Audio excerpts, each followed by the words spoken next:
Hi everyone and welcome along, welcome to today's YouTube tutorial. And I don't know why I said that, we know we're on YouTube. Anyway, today's watercolour tutorial. Maybe the fact that I'm a little bit tired this morning shows exactly why we're going to do a rather gentle start to this week. Sometimes it's just really nice to get your paints out without too much of a plan and paint your favourite thing, which for me is flowers. So today we're going to do a really simple wet on wet drill and just enjoy ourselves and enjoy watching that colour bloom across the page, bleeding into one another without too much effort from us. Sounds good? Alright, grab your paints and let's get started. So before I got filming, I woke up all the lovely bright colours in my palette that I want to create for petals. This little exercise is all about introducing two colours together and trying to get that elusive, seamless blend. Now, one of the things that a lot of people find is they get the weird sort of bloom of colour that creates an erratic blend that sort of splurts out into one of the other colours with a big sort of splosh of water. And that is all about trying to get a similarity between the wetness of the item you've just painted on the page and the wetness of the colour coming in. So hopefully I'll be able to demonstrate and explain to you all as we go through today. But I'm going to essentially just have a lovely time painting with some of my favourite colours, creating gorgeous flowers, and yeah, we'll learn something along the way. So I'm just getting some permanent rose and yellow ochre woken up in the palette, but I've got all sorts of lovely colours, but I want to start nice and dilute. And I've got a size 8 brush here, nice and wet. And I'm just going to paint some petals. And I feel like this might be sort of a roughly maybe a pansy, but probably not, because I'm not doing sort of strict numbers of petals or anything like that. I'm just enjoying the process, and I'm going to get in some lovely blush colour with the yellow ochre there, and that's really nice. And I'm going to move on to painting in something a bit stronger. I've got alizarin crimson there. I'm going to just wet it down. So even though I've got a stronger colour coming in, I'm just making sure I'm getting it nice and wet in the palette so that it is a similar consistency as the colours I've already put in. And I'm going to paint a little one here.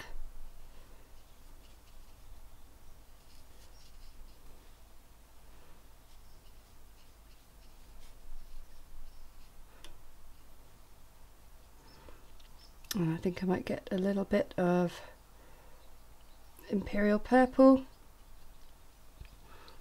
That's rather nice. And now I think I'll choose imperial purple to paint in a new flower. This is a little bit like the colour circles exercise I've done with you a few times over the years. Normally when we're looking at creating colour palettes and things like this. Now I'm going to take a bit of yellow and just drop that in there. I feel that's quite fun. I quite like sort of doing this almost daisy chain of one colour dropped into one flower becomes the next flower. Okay, so this is a good example. That was a little bit too much water, so you can see it flooded in, and that edge there is a bit of a bloom. You can see how it's like rushing in with the colour, and to try and get that sort of even blend, you want to just be a little bit more sparing with the amount of water. You can see all of this here is quite quite sort of erratic and wild, whereas these blends and bleeds here are a lot softer, aren't they? So that means that I need to pull back on the amount of water I'm putting on the page just a little bit. So this is a really good sort of experimentation. So I'll get, that's a bit nicer, a bit gentler. Now for some opera rose. I must say this is just such a pleasant process to sit and paint flowers like this and just enjoy what watercolour does and how it does it so well. I think I'm actually going to get a bit of moon glow. I know that's rather off kilter with the rest of the colours I'm using here, but I think it's always good to maybe include a little bit of darkness. So again, great contrast here with a good amount of water, as in not too much. There was an even amount of consistency of the pink I put on the page and the moon glow that came in, whereas here just a little bit too much water, a little bit of a puddle on the pink there, and you can see how the moon glow went on and it was just wildly out of control. So we're learning as we go. This is great.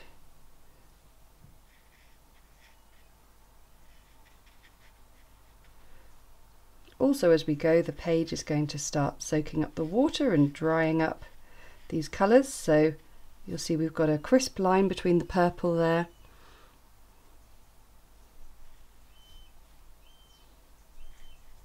I don't know if you can hear, but there's a buzzard flying around outside making lots of noise.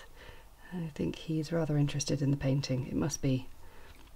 So I'm just going to continue across the page, using this as a fantastic opportunity to try out how each time I can just see if I've got a sensible amount of colour on my brush to allow for the bleeds to just drop in. And I think what I'm learning each time is I'll pick up some colour on my brush from the palette, and then if I just go back, just wipe it off a little bit, then come back in, it nearly always works much better that way.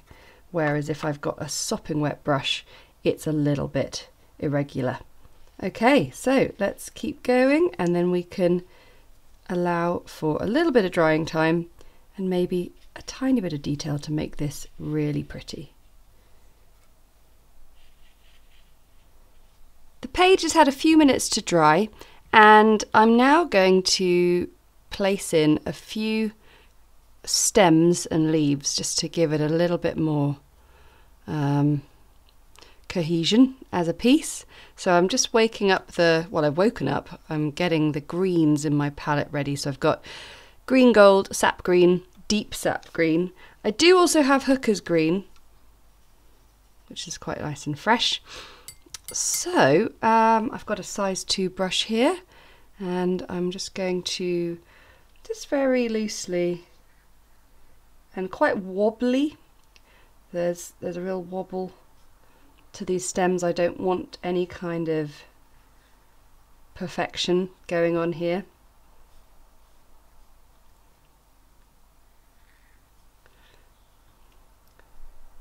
I want it to sort of reflect the nature of the piece, to try and get a few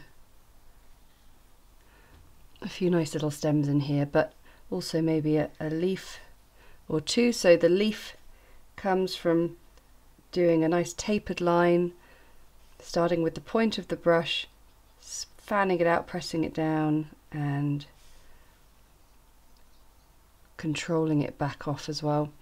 And we could always get a larger brush in there.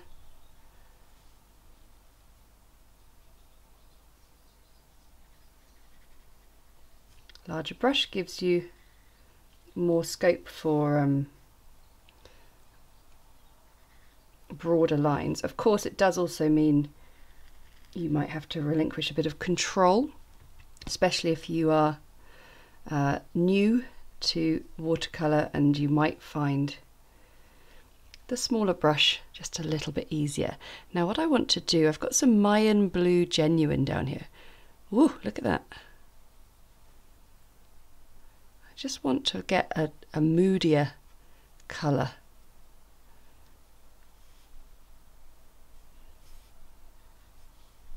Well, I think we've got it. Just in some of my greens here, or maybe an additional stem. There's no one green in nature, and even the greens that we don't really see as green, like this bluey grey colour, can just really make a piece. So I like that, and what I want to do now, once I've let that dry, is we'll just do a few little simple marks on the flowers to just turn them into something really lovely. I've now got a size 0 brush, and I'm going to place in some colours layered on top of these flowers. So I've got some yellow ochre here, and you can see I'm just using it on the edges of the petals here, but not too much. I don't want this to become a really sort of comprehensive flower study that we all can say, oh yes, that's definitely this flower or that flower. I just want to show you again, like, what else watercolour can do if you want it to, and then maybe a few brush strokes out from the middle.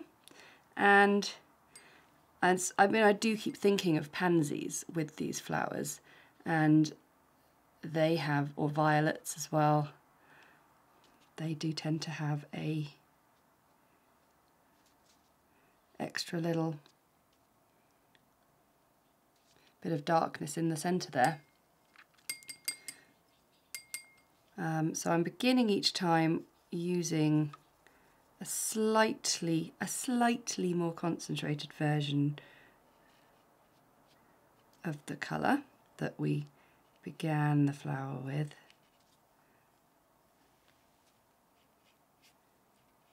And with the size 0 brush, I've got it sort of slightly angled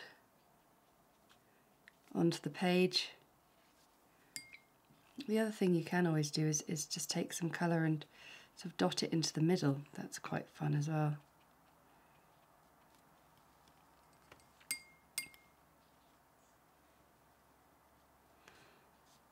I don't think you need to do it for every single one,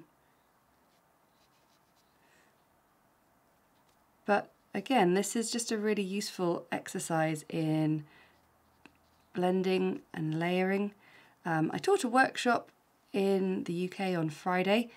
Shout out to everyone who came along to the River Cottage. It was so lovely to spend time with you all painting in a room together. It's nice, isn't it? It's a bit different. Yeah, there was a much conversation about how to start your piece and not be too dark and concentrated with your paint too early, because then you have nowhere to go if you are launching into a piece. And you'd never be able to create these lovely colours as well with really concentrated first layers. So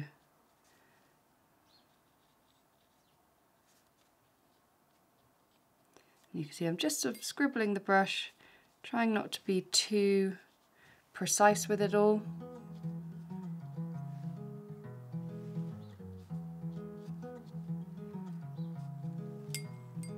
Yeah, and we're just going to layer it up, add a few slightly darker little bits here or there.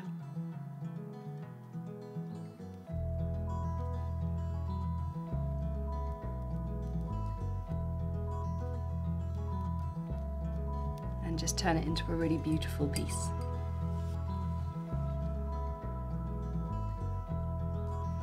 And there you have a gorgeous, very, very simple but effective floral piece, whilst also learning about blends, amount of water to put on the page, and then layering. So I really hope you enjoyed that one. Don't forget to comment below to let me know how you got on with it, and liking the video is just a real lovely little thumbs up from you to let us know that we're doing the kinds of things you want us to do. I love painting flowers, I love painting pretty colours. This is just a real no-brainer for me to get myself warmed up and started if I'm painting maybe a slightly more intimidating piece. So thanks so much for watching, and I'll see you again next time. Bye!